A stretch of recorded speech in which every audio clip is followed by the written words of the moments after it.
Je n'ai pas été élu, on vous envahit un peu, mais... C'était le 15, c'est fait. Parce que-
C'est l'heure. Hein.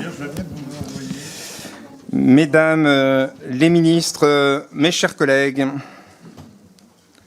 avant toute chose, je voudrais rendre un hommage appuyé au nom de tous au sergent Florian Montorian du 17e régiment de génie de parachutistes, mort pour la France samedi dernier au Liban lors d'une attaque contre la FINUL. Nous assurons sa famille et ses frères d'armes, dont 3 d'entre eux ont été blessés, de notre soutien. Nous exprimons toute notre solidarité à l'égard des soldats de la FINUL qui œuvrent dans des conditions extrêmement difficiles pour la paix au Liban et plus largement dans la région. Notre ordre du jour appelle l'examen du projet de loi actualisant la loi de programmation militaire pour les années 2024 à 2030 et portant diverses dispositions intéressant la défense. Mes premiers mots seront pour remercier mes collègues de leur présence, car, comme vous le savez, l'agenda a été bousculé de façon, on va dire, inattendue, et ce qui fait que notre commission est réunie cette semaine, donc une semaine initialement prévue comme une semaine de suspension. Donc merci à vous tous d'être là, et merci, mesdames les ministres, d'être présentes parmi nous, et tout le long des travaux que nous allons mener. Cette actualisation était annoncée dans l'article 8 de la loi de programmation 2024-2030, dont j'ai été le rapporteur il y a maintenant quelques années. Elle était prévue en 2027, mais le durcissement du contexte stratégique, l'augmentation de la conflictualité et l'augmentation des menaces La nécessité d'adapter nos équipements aux différentes formes de conflits prévisibles, celle de nous préparer pour le scénario central mis en exergue dans la revue nationale stratégique de 2025, c'est-à-dire la participation des armées françaises à une guerre de haute intensité dans le voisinage de l'Europe avec des actions concomitantes de déstabilisatrices de nature hybride sur le territoire national, explique son accélération, l'accélération du calendrier, ce qui explique que nous nous retrouvons, mes chers collègues, aujourd'hui. Cette actualisation s'articule autour d'une double surmarche. Celle financière, bien sûr, qui prévoit de nouvelles ressources budgétaires à hauteur de 36 milliards d'euros pour 2026-2030, et celle normative, qui prend acte de la nécessité, en cas de conflit de haute intensité, de renforcer la cohésion et la résilience de la nation tout entière, entreprises, collectivités locales et citoyens. C'est donc eux qui sont concernés au premier chef par les différents articles de ce projet de loi. Dans le contexte budgétaire qui est le nôtre, notre devoir de parlementaire est de s'assurer que ces nouvelles dépenses sont à la fois pleinement justifiées, mais aussi utilisées à bon escient. C'est justement l'objet de nos travaux. Nous le savons, il n'y a pas de liberté sans de sécurité, et à la Commission de la Défense, nous sommes tout particulièrement comptables devant les Français de la préservation de l'une et de l'autre. Je remercie enfin chaleureusement nos deux co-rapporteurs, Yannick Chenevard et Jean-Louis Thiriot, pour l'excellent travail qu'ils ont livré dans un délai extrêmement court. Donc je vous remercie chaleureusement. Et sans plus tarder, mes chers collègues, mes chers rapporteurs, je vais vous céder la parole. Merci, Monsieur le Président, Mesdames les ministres, mes chers collègues. Je voudrais d'abord également rendre hommage au sergent-chef Florian Montorio, mort pour la France. Mes pensées vont à sa compagne, ses enfants, sa famille et ses camarades du 17e RGP de Mont-de-Marsan. Sa mort nous rappelle également nos devoirs.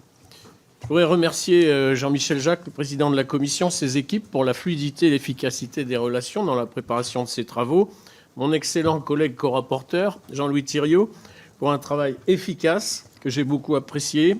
L'ensemble des administrateurs de la Commission, je résumerai vos actions par rapidité, pertinence, disponibilité, grand professionnalisme, nos collaborateurs et évidemment, particulièrement, mon propre équipage.